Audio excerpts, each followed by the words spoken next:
parole avant alors Monsieur Pradier, Madame Pascale Borde pour le Rassemblement national sur le fond des amendements. Oui. Sur le fond des amendements, effectivement, Madame la Présidente, et notamment sur l'amendement 113 de Madame Panot, où il est écrit « Nul ne peut porter atteinte au droit à l'interruption volontaire de grossesse et à la contraception. La loi garantit à toute personne qui en fait la demande le libre accès et l'accès libre et effectif à ces droits. » Alors, ce débat, nous l'avons déjà eu à l'occasion des précédents textes et je rappelle que tel qu'il est rédigé, cet amendement renvoie à un droit totalement inconditionnel et absolu et qu'entre autres, n'importe qui pourrait demander un avortement pour une femme enceinte, que ce soit le conjoint, le compagnon, le parent, enfin n'importe qui pourrait demander. C'est totalement absurde et incohérent. Pour le reste, et j'en reviens à la clause de conscience. Monsieur le ministre, monsieur le rapporteur, vous m'avez à ce sujet brandi l'avis du Conseil d'État. Très bien. De mon côté, je vous renvoie à la lecture éclairante de l'avis du Comité consultatif national d'éthique du 8 décembre 2020 lorsqu'il a écrit « Dès lors que le droit d'un État comporte une clause de conscience spécifique, il peut être difficile de la supprimer tant que n'est pas reconnu un droit à l'avortement. Ce qui suppose, à contrario, qu'à partir du moment, si on suit Madame Panot sur ce texte, on reconnaît un droit à l'avortement et donc c'en est terminé de la clause de conscience des personnels soignants. » Donc je renvoie dos à dos le Conseil d'État et l'avis du Comité consultatif national d'éthique, dont les avis me paraissent tout aussi fondés que ceux du Conseil d'État. Je vous remercie. Pour le groupe Renaissance, Madame Sarah Tonzili. Merci Madame la Présidente. Écoutez, mes chers collègues, moi je voudrais un peu apaiser les échanges. Ce que je voudrais vous dire, c'est que je comprends que la rédaction que vous proposez aujourd'hui, c'est la rédaction qui vous semble idéale.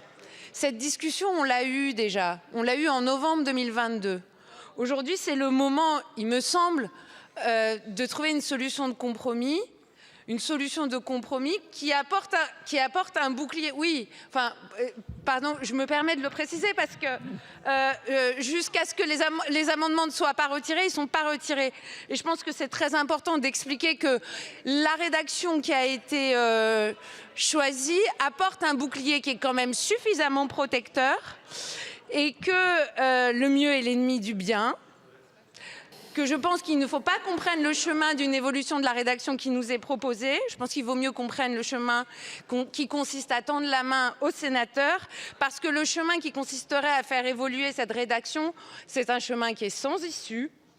C'est un chemin qui ne nous permettra pas d'aboutir et qui finalement donnera droit à ceux qui, depuis le début des discussions qui sont les nôtres, essayent de tout faire pour nous empêcher d'aboutir. Je vous remercie. Pour le MoDem, Madame Geneviève Darrieussecq. Merci Madame la Présidente. Bon, j'écoute ces débats avec beaucoup d'intérêt depuis maintenant quelques heures.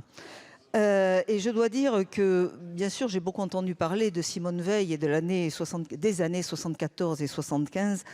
Et je dois dire le profond respect que nous avons tous, bien sûr, et ça a été dit sur ces bancs, pour cette femme qui a su convaincre avec un courage extraordinaire et un engagement puissant pour que cette loi soit votée. Nous sommes en 2024 et je dois dire qu'à partir de 1974 et de façon continue, les droits des femmes et les libertés des femmes ont progressé dans notre pays de façon régulière. Mais je dois dire que depuis 5 ou 10 ans, je suis inquiète. Je suis inquiète sur le recul manifeste et visible ou sous-jacent dans les expressions du droit des femmes. Dans nos démocraties, je ne parle même pas dans les pays où elles n'ont aujourd'hui aucun droit, bien entendu. Donc je crois que véritablement, cette proposition de loi constitutionnelle est essentielle pour poser cette liberté des femmes à recourir à l'IVG, mais de grâce, faisons un texte simple, compréhensible, arrêtons les virgules, les accents, les adjectifs qualificatifs supplémentaires qui en fait n'amènent rien au texte, n'amèneront rien de supplémentaire et qui en définitive pourraient décourager aussi les sénateurs de le voter. Donc faisons ensemble d'être simples, concis et efficaces pour les femmes. Merci. Je vous remercie, mes chers collègues. Pour le groupe écologiste, Madame Rousseau. Sur ces amendements, non. Alors, Madame Ménard, sur ces amendements. Oui, merci Madame la Présidente. Je voudrais revenir sur la clause de conscience. J'ai bien entendu vos arguments, Monsieur le Ministre, et donc l'avis du Conseil d'État. Simplement, je me pose une question qui est peut-être stupide, mais comment se fait-il que sur l'examen des textes précédents, on ait parlé pendant des heures et des heures de la suppression de la clause de conscience spécifique à l'IVG, et qu'aujourd'hui vous nous disiez « Ah mais il n'y a pas de sujet, de toute façon, elle est de valeur constitutionnelle ». La clause de conscience spécifique, la clause de conscience des médecins spécifique à l'IVG, elle a ceci de particulier qu'elle a été créée par la loi Veil, justement. Et elle a quelque chose de particulier par rapport à la clause de conscience générale des médecins, c'est que la clause de conscience spécifique à l'IVG, elle est législative, alors que la clause de conscience générale, elle est réglementaire. Et on a eu tout un tas de débats, des heures de débats, je peux vous ressortir les comptes rendus, je les ai là, des heures de débat justement sur la spécificité de la clause de conscience spécifique à l'IVG. Donc, je ne comprends pas pourquoi aujourd'hui, d'un coup, tiens, miraculeusement, celle-ci a été érigée au rang de norme constitutionnelle, alors qu'avant, elle était simplement une clause de conscience législative et que toute la gauche réunie souhaitait l'abolir. Je vous remercie. Je vous remercie. Pour terminer, Madame Kelouachi, pour le groupe socialiste. Merci Madame la Présidente. Alors, deux interventions sur deux amendements. Tout d'abord, le nôtre, donc l'amendement Untermeyer, nous allons le retirer pour un travail plus rapide et plus efficace. Voilà. Mais on tient quand même à insister sur le fait que l'IVG et la contraception sont des lois intrinsèquement liées. Et je vais vous donner un exemple dans un pays très proche du nôtre, la Pologne, où on a d'abord restreint la contraception et notamment la contraception d'urgence avant de restreindre l'IVG. Donc la réalité, elle est bien là.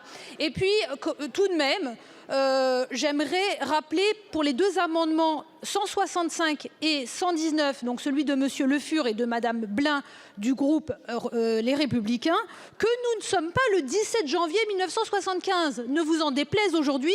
Nous sommes en 2024, le 24 janvier. Pourquoi je dis ça? Parce que vos deux amendements sont quand même un peu particuliers. Dans l'exposé des motifs, vous dites « Il est bon que les femmes soient informées pour interrompre ou pas leur grossesse ». Je pense que vous ne connaissez pas le parcours de l'IVG en France, parce que sinon on ne peut pas faire ce genre d'amendement. Donc bien sûr, nous voterons contre.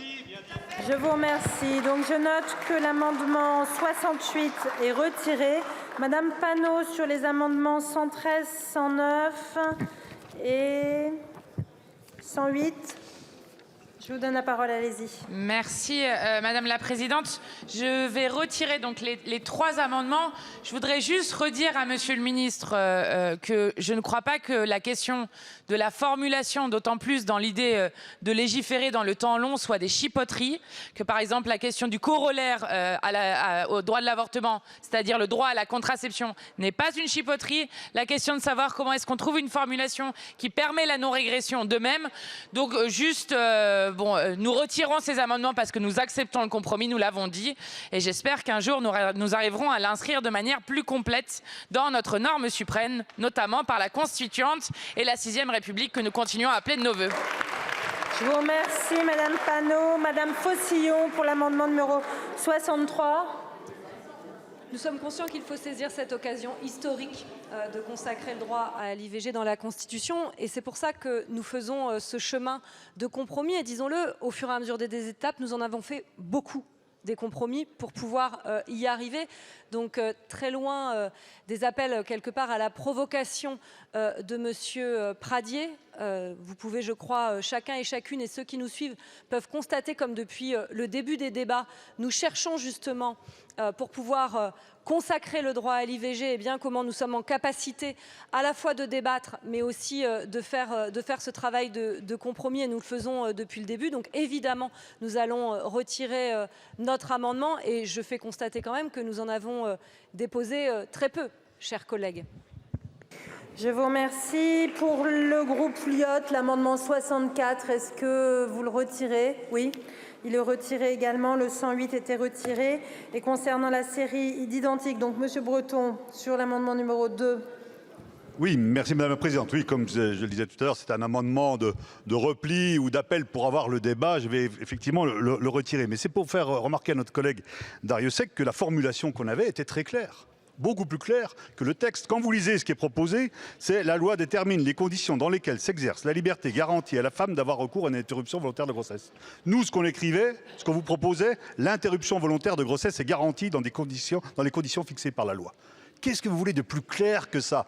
Donc c'est bien la preuve que la formule elle est alambiquée, celle qui est prise, parce qu'effectivement c'est le fruit d'un compromis, d'un ceci, d'un cela. On y reviendra tout à l'heure. Mais là, on vous proposait quelque chose de clair.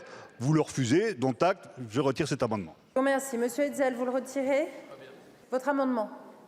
Non, vous le gardez. Monsieur Le Fur, vous gardez votre amendement également. Madame Blin, vous gardez votre amendement. Donc ce sont les 3 amendements que je vais mettre aux voix. C'était les amendements identiques qui ont reçu des avis défavorables de la Commission et du gouvernement. Qui est pour? Qui est contre? Ils sont rejetés. À la demande du ministre, je fais une suspension de 5 minutes.